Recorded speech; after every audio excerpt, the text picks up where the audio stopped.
बिस्मिल्लाहिर्रहमानिर्रहीम। अस्सलाम वालेकुम नादरीन, आप यूट्यूब चैनल देख रहे हैं। मैं इमरान खान हूँ। बहुत खौफनाक वाक़या हुआ है सवात के अंदर और एक बड़ा ज़ोरदार धमाका था। इसकी आवाज़ बहुत दूर तक सुनी गई है। ये कबल थाने में धमाका हुआ है और जो पहली इत्तलात आई उस पर पता चला था कि 8 पुलिस वाले शहीद हो गए। और उसके बाद अब जो इत्तलात आई हैं, जब मैं ये वीडियो रिकॉर्ड कर रहा हूँ, 12 पुलिस वाले शहीद हो गए हमारे भाई, और उनके अलावा कुछ दर्जनों लोग जो हैं वो ज़ख्मी हुए हैं, जिनमें पुलिस वाले भी हैं, जिनमें सिविलियंस भी हैं, और ज़ख्मियों की तादाद 50 से भी ज़्यादा बताई जा रही है। कुछ लोग कह रहे हैं कि 60 के करीब लोग जो हैं वो ज़ख्मी हुए हैं। कुछ ज़ख्मियों की हालत जो है वो ख़तरे में भी है। 8:20 पर ये धमाका हुआ था। ये एक्चुअली जो है वो काउंटर टेररिज्म डिपार्टमेंट, जिसको आप CTD भी कहते हैं, वहाँ पे अटैक हुआ है। और ये वो डिपार्टमेंट है जिसने खैबर पख्तूनख्वा में बहुत काम किया है दहशतगर्दों से निपटने के लिए। खैबर पख्तूनख्वा की पुलिस ने फ्रंट लाइन के ऊपर दहशतगर्दी से मुकाबला किया और बहुत मुश्किल हालात उन्होंने देखे। स्वात ऑपरेशन के बाद भी उन्होंने बहुत मुश्किल हालात देखे। टारगेट किलिंग हो रही थी, वो हालात भी उन्होंने देखे। गुज़िश्ता साल ये रिपोर्ट किया गया कि पहाड़ों पे दहशतगर्द आए हैं, वो हालात भी इन्होंने देखे। और पुलिस ने बड़ा अहम रोल प्ले किया खैबर पख्तूनख्वा में अमन कायम करने में। यानी फ़ौज के ऑपरेशन के बाद पुलिस की जिम्मेदारी बहुत बढ़ गई थी। और खैबर पख्तूनख्वा की पुलिस क्योंकि बराह रास्त इस अफरियत से लड़ रही थी, तो उनकी ट्रेनिंग भी बहुत मुख्तलिफ हुई। उन्होंने कुर्बानियाँ भी बहुत ज़बरदस्त तरीके से दी और बड़े बड़े नाम हैं खैबर पख्तूनख्वा की पुलिस के अंदर, ऐसे जवानों के और ऐसे ऑफिसर्स के जिन्होंने शुजाअत की और बहादुरी की मिसालें कायम कर दी हैं। यानी वो पूरा पूरा दिन दहशतगर्दों के साथ बहुत थोड़े असले के साथ मैसूर होकर भी लड़ते रहे हैं। और ये वाक़यात अब तारीख़ का हिस्सा हैं। उन्होंने बताया कि वो ना सिर्फ बहादुर हैं, बल्कि उन्होंने ये भी बताया कि वो अपने वतन से मोहब्बत में और अपने वतन की हिफाजत में सरेंडर करने को कभी तरजीह नहीं देते। बड़ा शानदार काम किया हमारे खैबर पख्तूनख्वा की पुलिस ने, और ये एक इंतहाई अफसोसनाक वाक़या हुआ है। वज़ीर आज़म ने पहले तो फौरी तौर पे इसकी मज़म्मत की थी, शहबाज शरीफ साहब ने, लेकिन बाद में पुलिस का एक अलग मौक़िफ़ आया। जो पहला स्टेटमेंट आया था जियो न्यूज़ के ऊपर वो ये था, वज़ीर आज़म ने कबल धमाके की रिपोर्ट तलब कर ली, दहशतगर्दी की लानत को जड़ से उखाड़ फेंकेंगे। वज़ीर आज़म ने शदीद अल्फाज में कबल में CTD थाने में होने वाले धमाके की मज़म्मत की थी और शहबाज शरीफ ने कीमती जानों में होने वाले नुकसान पर अफसोस का इजहार किया था। लेकिन उसके बाद हमने देखा कि जब सोशल मीडिया के ऊपर और मीडिया पे तनकीद शुरू हुई और ये कहा गया कि दहशतगर्दी को क्यों नहीं रोका जा रहा, और लोगों के अंदर बड़ा शदीद रद्द-ए-अमल आया, फ़ौरी तौर पे वहाँ पे एहतजाज की कॉल दी गई। मुराद सईद ने कॉल दी, PTM के लोगों ने कॉल दी, कुछ मकामी तंजीमें, ताजिर हैं, उन्होंने भी कॉल दी और उन्होंने कहा एक बहुत बड़ा एहतजाज हम करेंगे और हम इसके ख़िलाफ़ आवाज़ उठाएंगे कि दहशतगर्दी वापस क्यों आ रही है और इसके पीछे वजूहात क्या है। और वहाँ पे इससे पहले भी पाकिस्तान की इस्टेब्लिशमेंट पे भी लोगों ने उंगलियाँ उठाईं, लोगों ने पाकिस्तान की पॉलिसीज़ पे भी उंगलियाँ उठाईं, और वो ये कहते रहे कि गलत फ़ैसलों की वजह से दहशतगर्दी वापस आ रही है। मुराद सईद ने और कुछ और लोगों ने ख़बरदार किया था कि जब पहाड़ों पे बर्फ़ पिघल जाएगी और रास्ता क्लियर होगा तो दहशतगर्द वापस आ सकते हैं पाकिस्तान में, ये उन्होंने कहा था। और उन्होंने इसके बारे में वीडियोस भी की थी। गुज़िश्ता साल जब लोगों ने कहा कि दहशतगर्दी आ रही है, तो पहले इसको महज एक प्रोपेगेंडा करार दिया गया और फिर कुछ वाक़यात होने के बाद इसको ना सिर्फ तस्लीम किया गया, फिर उसके बाद दहशतगर्दों को कैसे वापस भेजा गया वो पूरी एक अलग कहानी है। वो किसी दिन मुराद सईद का अगर इंटरव्यू किया किसी ने या मैंने, तो उसमें आपके सामने चीज़ें आ जाएंगी। अब मुराद सईद को लगातार धमकाया जा रहा था।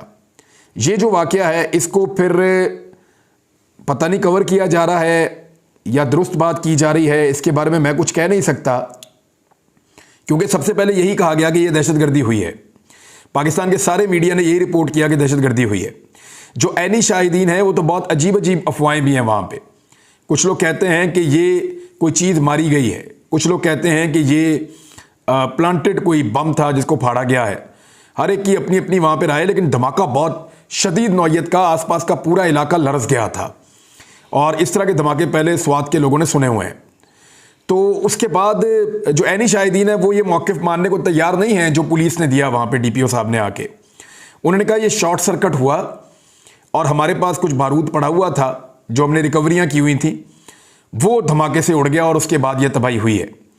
लेकिन इस बात को जो मकामी मीडिया के लोग हैं, मेरी उनसे बात हुई और जो बहुत सीनियर जर्नलिस्ट हैं उनसे भी बात हुई, उन्होंने कहा कि इस बात को भी हम तस्लीम नहीं कर सकते। और ऐनी शाहिदीन भी इस बात को मानने के लिए तैयार नहीं है। बल्कि जिस वक्त ये इंटरव्यू उनका चला डीपीओ का, तो उसके बाद नीचे फौरी तौर पे जो लोगों के कमेंट्स आ रहे थे आसपास के इलाकों के और स्वात के ख़ास तौर पे पेजेस के ऊपर, वो यही थे कि ये छुपाने की कोशिश की जा रही है। वो ये कह रहे थे, हो सकता है कि वो ठीक बात कर रहे हो, लेकिन अभी कंफर्म कुछ नहीं कहा जा सकता। लेकिन ये जो एक पैगाम मुराद सईद को मौसूल हुआ, मुराद सईद को एक पैगाम मौसूल होता है फौरी तौर पे, और इस धमाके के बाद 8:20 पर यह धमाका होता है। उसके बाद ये पैगाम मुराद सईद को आता है। मुराद सईद इस पैगाम को ट्विटर के ऊपर शेयर कर देते हैं। ये पैगाम मुकम्मल नहीं है।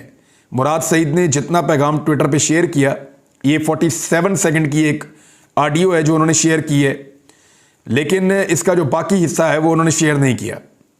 और वो शेयर ना करने की वजह मैं आपको आगे चलकर बताता हूँ। लेकिन ये पैगाम आप देखें कितना खौफनाक है कि जी साहब, आप पहले दिखाई नहीं दिए, वरना पहले निशाना तो आपको बनाना था और इंतज़ार करना था। तुम अगर सीटीडी तक पहुंच सकते हैं तो तुम तक भी पहुंच जाएंगे। इस किस्म की धमकी दी गई है। मुराद सईद से मेरी बात हुई है, तो ये जो डिटेल पैगाम है वो ये कह रहा है कि वो मुराद सईद का इंतज़ार कर रहे थे। वहाँ स्वात में उनको आइडिया था कि ईद पर मुराद सईद स्वात आएंगे तो उनके ऊपर अटैक किया जाएगा, लेकिन मुराद सईद स्वात नहीं गए और फिर उन्होंने ये सीटीडी पे अटैक किया। ये कोई 100 मीटर के फासले पे है। मुराद सईद के अपना जो घर है, जो उनका डेरा है, उससे 100 मीटर के फासले के ऊपर ये पुलिस स्टेशन है जहाँ पे इस वक्त ये धमाका हुआ है। मुराद सईद को जो धमकी पहुँचाई गई है वो सिर्फ इतनी नहीं है, वो खासी लंबी है और उसमें कुछ और चीज़ें भी हैं। लेकिन वो स्वात का बेटा है, पाकिस्तान का बेटा है, उसने अपने मुल्क की बदनामी वो कभी नहीं चाहता। लिहाजा उसने उसको आधे पैगाम को सोशल मीडिया पे दिया है, बाकी आधे पैगाम को मुराद सईद ने सोशल मीडिया पे नहीं दिया। यहाँ से आप अंदाज़ा कर लें कि वो आज भी अपने मुल्क का, अपने लोगों का कितना वफ़ादार है और वो बदनामी नहीं चाहता अपने मुल्क की। और उसने सिर्फ उतना ही किया जितना उसे लगता था कि उसको थ्रेट किया गया है, और उसने उस चीज़ को बताया। और ये जो नंबर है जिससे मुराद सईद को ये पैगाम आया है, इस नंबर के बारे में मुराद सईद का ये कहना है कि ये जो पैगाम मुझे मौसूल हुआ है, ये पहले भी इसी नंबर से मौसूल होती रही हैं मुझे धमकियाँ। और कुछ धमकियाँ मुझे उस वक्त भी आई हैं जब खैबर पख्तूनख्वा के अंदर हुकूमत हुआ करती थी पाकिस्तान तहरीक इंसाफ की। तो खैबर पख्तूनख्वा की जो इंटेलिजेंस थी, उन्होंने इस बात को कंफर्म किया था कि कई लोगों को धमकियाँ देने के लिए ये जो नंबर आपके खिलाफ धमकी के लिए इस्तेमाल किया गया है, इसी नंबर को इस्तेमाल किया जाता है। ये बाकायदा एक ऑफिशियल ऐसा नंबर है जिसको धमकी देने के लिए इस्तेमाल किया जाता है या जिसको पैगाम पहुंचाने के लिए इस्तेमाल किया जाता है। और बहुत सारे लोगों को इसी नंबर से पैगामात मौसूल हुए और बाद में बाद-ओ-बाद कार्रवाई भी होती है।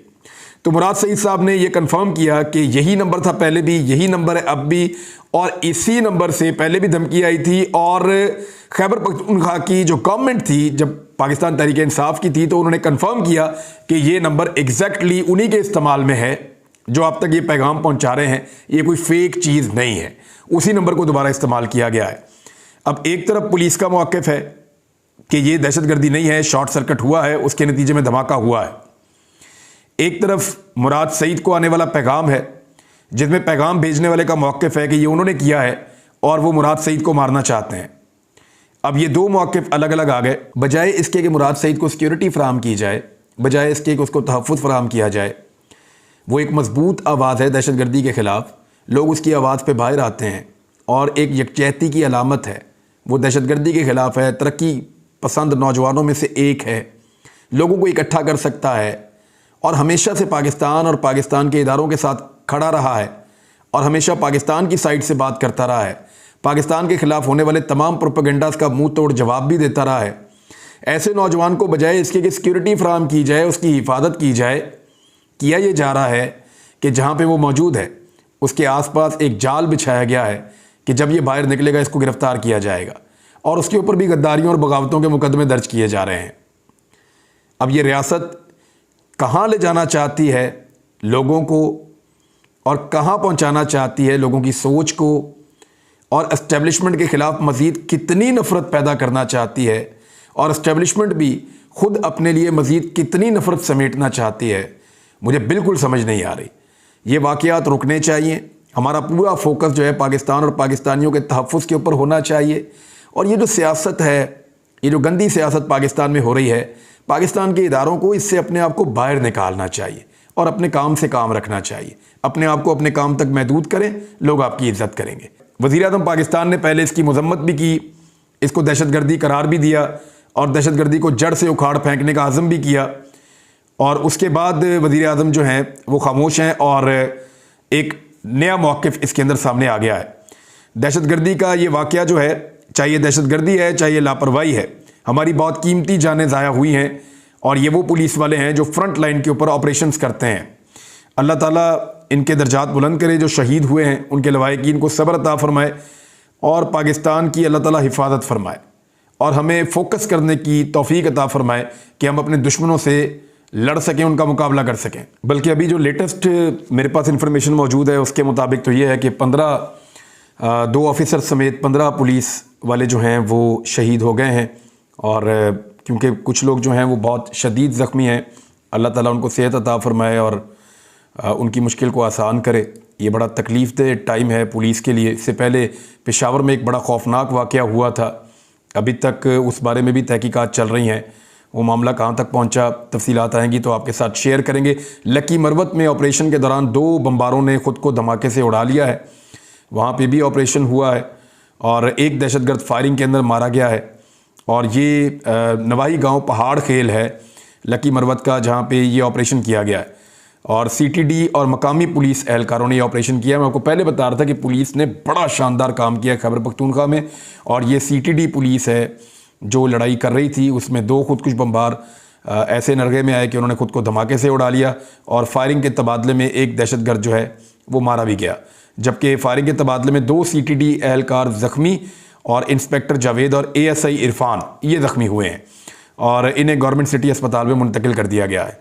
अब कुछ पॉलिटिकल न्यूज़ है वो भी मैं आपके साथ शेयर कर देता हूँ। इमरान खान साहब ने एक स्टेटमेंट दिया है और एक दफ़ा फिर उन्होंने वार्न किया है। उन्होंने कहा कि शिकस्त के खौफ से आइन से इन्हराफ के नताइज तबाहकुन होंगे। इमरान खान साहब ने कहा है कि हुकूमत की जानिब से इंतखाबात के इनेकाद से इनकार दस्तूर पर नंगे हमले के मुतरादिफ है। महज शिकस्त के खौफ से अपने मफादात के लिए आइन से इन्हराफ, इसके नताइज तबाहकुन होंगे।